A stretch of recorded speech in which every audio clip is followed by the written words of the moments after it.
Good day, our dear panelists. I am Christine Chernel de la Cruz, a student under the MPH program, and I am here to present my proposal, which is titled Assessing the Knowledge, Attitudes, and Practices Towards Vaping Among College Students in a Private Higher Education Institution in Angeles City, Pampanga.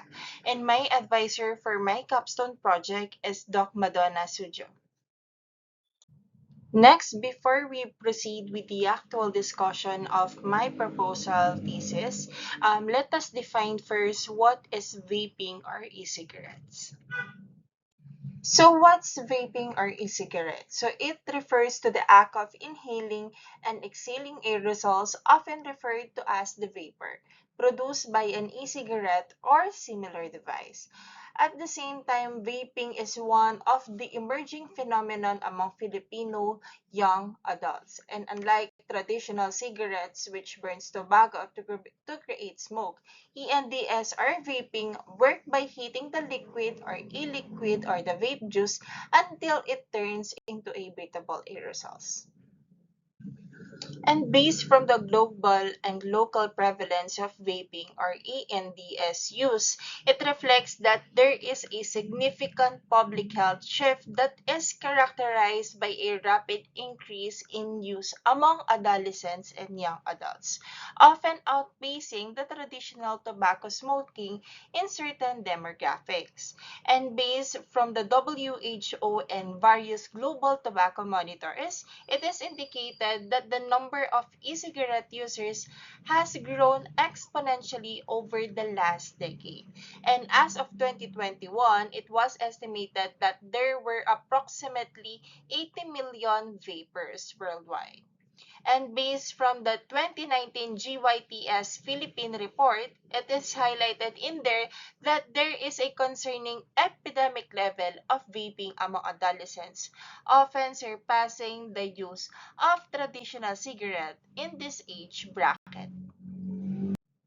And vaping among adults based from the 2021 GATS Philippine report that provides the most comprehensive data on adult usage age 15 and older. It is indicated in there that approximately 2.1% of Filipino adults are current users of e-cigarettes. While the percentage is lower than the traditional smoking, it still represents a massive increase in raw numbers compared to the 2015 data. On the public health context, while traditional smoking prevalence among adults dropped from the percentage of 23.8% in 2015 to 18.5% in year 2021, the rise of vaping is seen as a new challenge that may undermine these gains in tobacco control.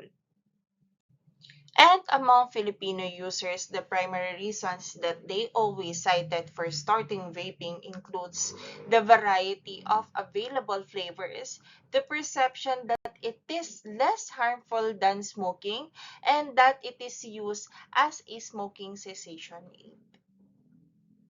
Having discussed the background of the study, I will discuss the related literature that further highlights what has been done and what gaps are still present in this field.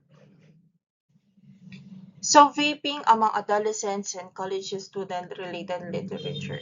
So, according to the GYTS or the Global Youth Tobacco Survey, over 14.1% of Filipino students aged 13 to 15 have tried e-cigarettes. It is based from the Journal of Escobarte and Durias in year 2025. And based from the study by Sale in year 2023, it is stated in there that involving university students found that 28.5% had experimented with vaping, often influenced by peer behavior and curiosity. Literature review on CAP toward vaping. So the discussion highlights that many students continue vaping despite knowing its health risks, demonstrating a knowledge-behavior paradox where the awareness does not translate into safer behavior. So this connection is influenced by the permissive attitude, peer influence, and the tendency to underestimate long-term consequences. Additionally, widespread of misinformation, particularly the belief that e-cigarettes produce only harmless vapor, it also encourages the continued use, and it weakens the effectiveness of health education efforts. Overall, the findings suggest that reducing vaping requires not only increasing the awareness, but also correcting the misconceptions and addressing attitudes and behaviors towards vaping. Still under the literature review on CAP toward vaping. So research has shown that educational attainment and health literacy significantly influence the CAP based from the study and Journal of SALE in year 2023 and Naing and Tanda of the same year, 2023. And in the Philippines, CAP scores have been reported to be higher among females, possibly because of the stronger risk aversion tendencies based from the Journal of Escabarte and Durias published in year 2025. Next, let's proceed with the literature review on social-cultural factors influencing the youth vaping. So, in the Philippines, platforms like Facebook and TikTok often portray vaping as a favorable activity, which may lead young users to start vaping under misconception of its safety, based from the Journal of Palms et al. In year 2021. And also, peer pressure also heavily influences vaping behavior, and adolescents in their quest for social approval may start vaping to align with peers who already engage in this behavior, based from the Journal of Cese and Guillermo in year 2023. Continuation of the previous slide. So family dynamics play a role that may increase teens' likelihood of vaping, as a lack of parental knowledge or supervision, with some parents dismissing the utilization of vape as safer than traditional smoking, based from the GYTS, or the Global Youth Tobacco Survey in year 2019. Literature review on health risk and perception. So according to the research, adolescents continue to view e-cigarettes as a lower risk alternative despite the increase in awareness of health risks based from the Public Health England 2018. And despite the seeming low risk of e-cigarettes, questions surrounding this arise whether this raise long-term safety concerns in young people. And as research from 2019 identifies possible respiratory and cardiovascular hazards associated with their use, based from the Journal of Gotts et al. In year 2019. So last, for the literature review, let's discuss the influence of family dynamics and parental guidance. So parental monitoring and communication are an effective tool in adolescent risk behavior, based from the Journal of Simons Martin and Farhat in year 2010. Given the surge in vaping among Filipino adolescents, intervention may need to address various levels, such as promoting informed parental advice, creating critical media literacy, and also boosting public health education to combat this misinformation regarding vaping safety, based from the Journal of Stroke et al. In year 2022. So given these findings from the previous studies, it becomes clear that there are remaining gaps, and this led us to the statement of the problem. So despite the increase in attention to vaping among youth, peer-reviewed prevalence studies specifically targeting Filipino college students remain limited, with no new empirical publication identified in year 2024 to 2025. A qualitative exploration by WANAS in year 2025 examined vaping motivation among Filipino high school students, highlighting peer influence, autonomy, and emotional coping, but did not extend to tertiary populations. So on these developments highlight a clear gap by exploring vaping awareness, perception, and behavior or APB among Filipino college students in private higher education institution in relation to local social demographic and social cultural influences that may inform Filipino adolescents' directed policies and interventions.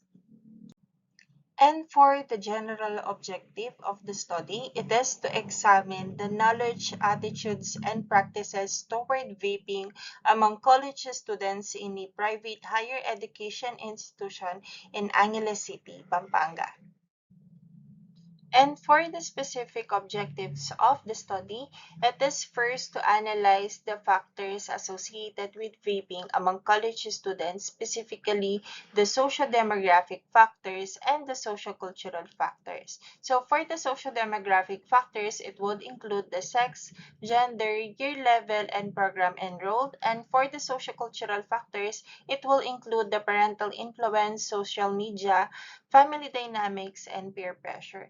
And for the second specific objective, it is to assess students' levels of knowledge, attitude, and practices regarding the vaping. And also for the third one, to compare the knowledge, attitude, and practices with students' social demographic and social cultural characteristic. For the fourth one, it is to determine the relationship of knowledge and attitude with their practices. And the last specific objective will be to develop the public health promotion and education program on mitigating the risk of vaping among college students' health. Now let's proceed to the research design and methodology of the study. So for the study design and study local, so an analytical cross-sectional research design will be employed to this study to describe the knowledge, attitude, and practices or the CAP of college students regarding vaping in private higher education institution in Angeles City, Pampanga, and that is the Angeles University Foundation. Next, for the study participants, for the inclusion criteria, it must be a regular first year to third year camp students currently enrolled at AUF during the study period, and it must be 18 years old and above. And for the exclusion criteria, the students with health conditions unrelated to vaping or those who decline the participation. For the sample size, it was calculated using the online sample size calculator from Rousoff, and it includes data from the enrollment statistic for the second semester of the academic year 2025 to 2026. With this, the minimum sample size needed for the study is 321 students. However, the total number of students to be recruited will be increased to 385 students. So next, let's proceed with the research instrument to be used on the study. So the study will employ an adapted survey questionnaire from various previously validated questionnaires to assess the CAP levels, social media and peer influence, family dynamics, and parental influence toward the vape use. So the data will be collected through an online questionnaire via Google Forms consisting of the 5 parts, and these 5 parts are the one that is flashed on the screen. So let's proceed with the pilot testing and validation of the instrument to be used on the study. So since the tools to be used were modified, further tool validation will be done. And also to assess its appropriateness, a pilot test will be done to a group of 32 students which will be excluded from the main study. And for the Cronbach alpha, a critical value of 0.70 is indicative of the reliability. For the participant recruitment, permission will be sought first from the Vice President of the Academic Affairs and Research and Innovation, from which the permission letters will be sent to the Dean of the College. Afterwards, participant recruitment will be done on-site until the target sample size is reached. Students who are interested to participate will be asked to accomplish the informed consent form via Google Forms. Next, for the ethical considerations. So, an ethical review will be sought from the Ethics Review Committee of the Angeles University Foundation. The said ethics committee would also issue the ethical clearance for the study. And for the data analysis, the data will be organized using Google Sheets with data analysis to be done through SPSS. Descriptive statistics such as the mean, standard deviation, frequencies, and percentages will be used to summarize the socio-demographic data and CAP levels. Meanwhile, the p-variate analyses are essential for comparing the CAP scores across socio-demographic groups and specific discipline clusters. Furthermore, the relationship between the knowledge, attitude, and practices should be quantified using Pearson's R correlation coefficient, whereas binary logistic regression serves as the primary multivariate method to identify independent socio-demo and sociocultural predictors of vaping behavior, yielding an adjusted odds ratio for factors like social media exposure, parental modeling, and peer pressure. Thank you so much for listening, and for the list of references for this proposal, it is provided via the QR code presented. Have a good day po. Thank you.